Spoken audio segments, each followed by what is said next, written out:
So these right here are all the matchups that need to be made next after UFC 314. Starting off with the main event, we'll go with the winner in Alexander Volkanovski beating Diego Lopez. What a performance from Volkanovski from start to finish. That there makes Volkanovski top 5 all time in my opinion. A 2-time UFC featherweight champion, the GOAT of the division by a mile. No one's even close. Not Aldo.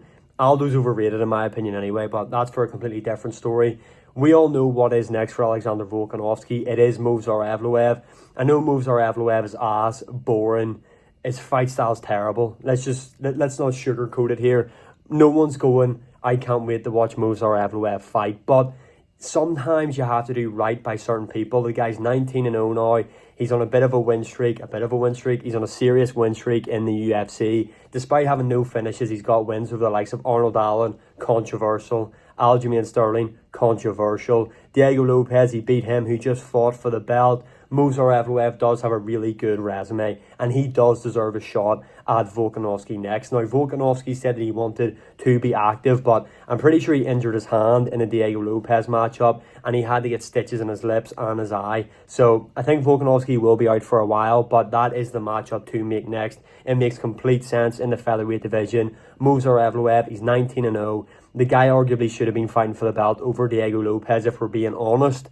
Now, I'm glad we got the Diego Lopez versus Volkanovski matchup instead. Now it's time to give Movsar Evloev his title shot. It is deserved. And I think it's a very winnable matchup for Volkanovski. Moving on to the loser of the UFC 314 main event, we've got Diego Lopez. Another obvious one.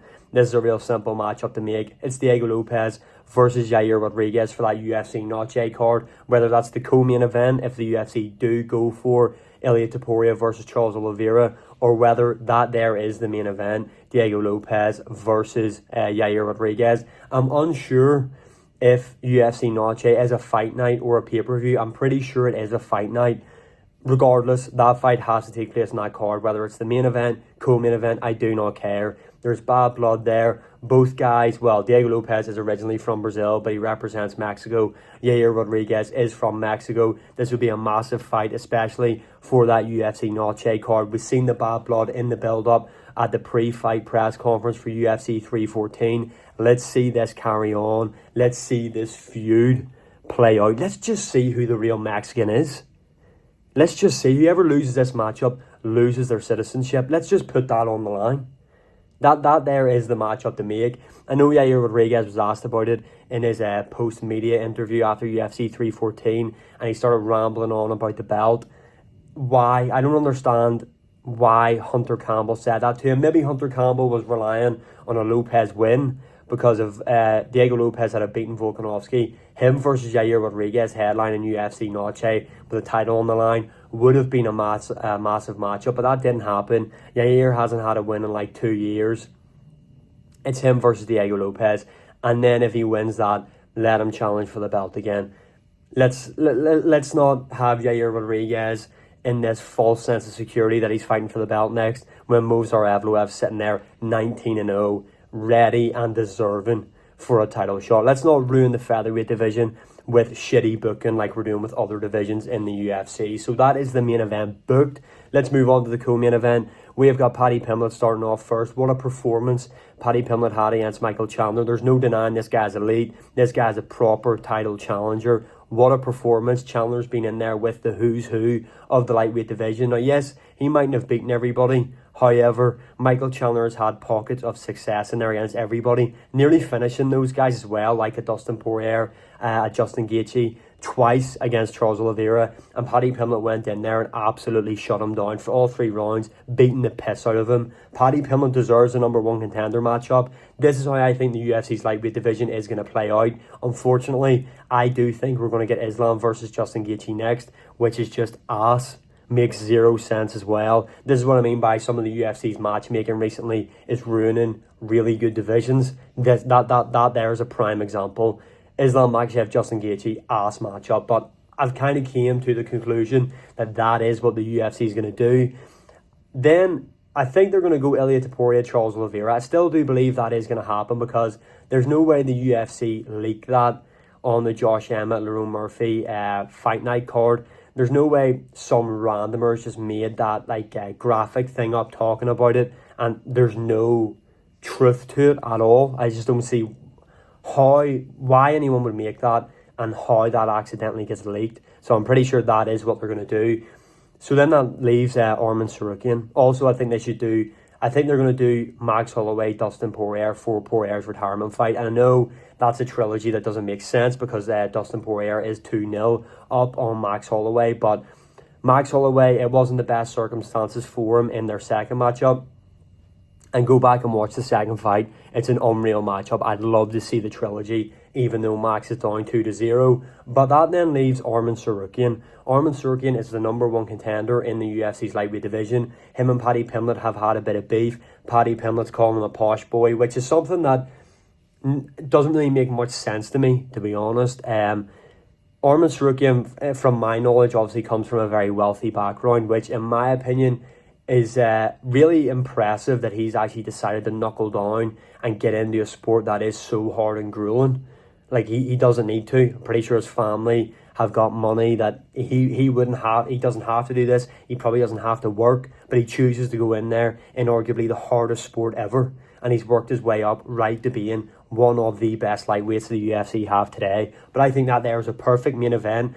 I don't know if the UFC are going to come back to the UK. You can't have Leon Edwards headlining card again because that guy is fucking... I don't even want to get into Leon Edwards. Let's try and look at the positives here for UK MMA, and that is Paddy Pimblett and Tom Aspinall in the minute. But we know Tom Aspinall, John Jones, it's going to main event in the UFC's debut and show on Netflix. You know what I mean? We know what's coming. The ESPN deal's nearly up. We know they're going to do John Jones, Tom Aspinall headline in that event, that first card. But that's a different video. We're kind of getting sidetracked here. Paddy Pimblett, Arman Tsarukyan, 5-round Fight Night main event. Have that in Liverpool. Tell me that there isn't epic. Paddy Pimblett, Arman Tsarukyan, 5-round Fight Night main event in Liverpool. Let's see how good... Well, it's not even let's see how good Paddy Pimblett is anymore. We all know how good he is. He just dominated Michael Chandler, but that there is the matchup to make. In terms of how I think the UFC are going to book the lightweight division, that then does free up Arman Tsarukyan, and I think that's a perfect matchup between Paddy Pimblett and Arman Tsarukyan because the bad blood is there. Moving on to the loser, we have got Michael Chandler. Look, this is difficult for Michael Chandler. I honestly thought he was maybe going to consider retirement after that. Normally he stays around after he gets beat up to say see you at the top. That catchphrase has to go now. Maybe it's see you in the hospital, something like that anyway. I mean, the see you at the top phrase from Chandler is definitely, it's just over now. Let's not hear him say that again. Michael Chandler's not seeing anybody at the top. In terms of matchups, I think the big matchups are kind of gone for Michael Chandler now. There is still that hope for him that maybe McGregor does come back and go, I'll take on Chandler. We've got the build-up from The Ultimate Fighter, and he's seen how Michael Chandler's performed. Maybe he sees maybe McGregor sitting there going, like, that's a free win. I come back, I'll beat up Michael Chandler. Other matchups, you can maybe do him versus Patricio Pitbull. Obviously, they have history with Pitbull knocking him out over in Bellator. Although I don't see the UFC doing that matchup. Really, other alternative for me is the winner of Benoit Saint Denis, Joel Alvarez, takes on Michael Chandler, because Michael Chandler, despite all the losses, he is very entertaining. So is Joel Alvarez, and so is Benoit Saint Denis. So whoever wins that matchup to take on Michael Chandler next, because Michael Chandler does have name value still, and the UFC are obviously still on board with him, with Dana White glazing him in the post-fight press conference. So Michael Chandler isn't going anywhere unless he decides to retire off his own bat. So let's keep the fun matchups going. The winner of Benoit Saint Denis versus Joel Alvarez takes on Michael Chandler next. Moving on down the card, Yair Rodriguez has been covered. Let's go over to Patricio Pitbull. Not the UFC debut you would have expected. Wasn't a great showing, to be honest, from Patricio Pitbull. I think it's a bit late for him in his career to sign with the UFC. I did pick him to beat Yair. I will not shy away from that prediction. But I don't know how many fights he signed with the UFC. They're obviously not going to release him after one fight. So I think you do him versus Josh Emmett. I think that there would be a fun addition to any card, any main card. Could be a prelim headliner. Patricio Pitbull Josh Emmett. I think that would be fireworks. I think there would be a finish in that matchup. Both guys are similar in age. I think that's a fun one and a no-brainer matchup to make. Patricio Pitbull, Josh Emmett. Moving on down the card, Gene Silva. Fuck Gene Silva. And Bryce Mitchell. Let's start off with Gene Silva. Let's just give him Aljamain Sterling. I know some people are saying let's have him versus Yair, title elimination bout. Bryce Mitchell wasn't even inside the top 10. I'm a Bryce Mitchell fan. Let's not get ahead of ourselves here. Gene Silva is a really good fighter, a great prospect. I don't even know if you can count him as a prospect anymore after what he just done to Bryce Mitchell. And probably, I think Gene Silva is maybe like one fight off fighting for the belt. Give him Aljamain Sterling. Aljo went tooth and nail with Movsar Evloev, who is going to be fighting for the belt next. Aljamain Sterling is a legend in the UFC. Some people might not agree with me on that one, but the guy is. He's got a legendary resume. He's number 9 in the UFC's featherweight division, so this would break Gene Silva into the top 10. How Aljamain Sterling's ranked number 9 is beyond me. So much better than that ranking. Aljamain Sterling, former champion as well. If Gene Silva's able to beat him, that's a great great name to have on your resume. Someone like Aljamain Sterling, a top 2 bantamweight of all time. And I know I had the prediction, like many people did, that Bryce Mitchell, after seeing Gene Silva be taken down by Charles Jourdain, we thought Bryce Mitchell was going to take him down at will. Gene Silva showed that he's a submission threat with great takedown defense. Let's see him do that again against a really high-level grappler in Aljamain Sterling, because if he's able to KO Aljamain Sterling off to the races, Gene Silva is straight in there for a number 1 contender matchup. I think that's what the UFC should do next. Moving on to Bryce Mitchell. Bryce Mitchell he should still, because he beat Dan Ige, so if anyone has to drop out of the rankings to bring Gene Silva in, it should be Dan Ige, even though he beat Sean Woodson. What's next for him? I think you do Bryce Mitchell versus Yusuf Zalal. Yusuf Zalal's obviously coming off that win over Calvin Kattar, a very boring performance, but I think it makes sense in terms of the rankings. I don't know where Bryce Mitchell might just be number 15 or number 14. I think he's currently ranked number 13, and Yusuf Zalal is number 12. So I think that there is the matchup to make. Bryce Mitchell, Yusuf Zalal. Let's get that matchup booked. Moving on down the card, Nikita Krylov. Let's start off with the winner, Dominic Reyes. Book him versus Alexander Rakic. I think that fight there makes sense. I think if Dominic Reyes is able to beat Rakic, and I would fancy his chances in there, I then think at that point, would he be one win off a title shot, or is he there for a title shot? Because Rakic, despite being ranked inside the top 5, hasn't had a win in quite a long time.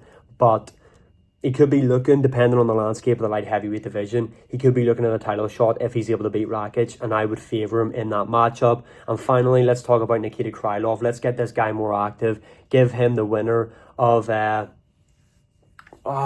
the names just for passing me here. Johnny Walker and Mirzakhanov. Them two guys were scheduled to fight. I'm pretty sure that fight is still on. I know Nikita Krylov has beaten Johnny Walker before. Asmat Mirzakhanov, I'm pretty sure I've not butchered his name there. He's undefeated. He's the Russian guy. He was suspended there for PEDs, but that doesn't matter anymore in the UFC. They just love welcoming these drug cheats in. So I think that's who Nikita Krylov should face, the winner of that matchup. So yeah, those are the matchups that I think should be made after UFC 314. What a card again. I think it's going to be really hard to top that card this year. It was stacked from top to bottom. Easily the best card we've had in a while. Let me know what matchups you would like to see next after UFC 314. Again, thank you all for the support. I'm still in my Vegas hotel room recording these because the daily uploads have to continue. Anyway, I'll see you all again in the next one. Thanks for the support. I've already said that like 6 times. See ya.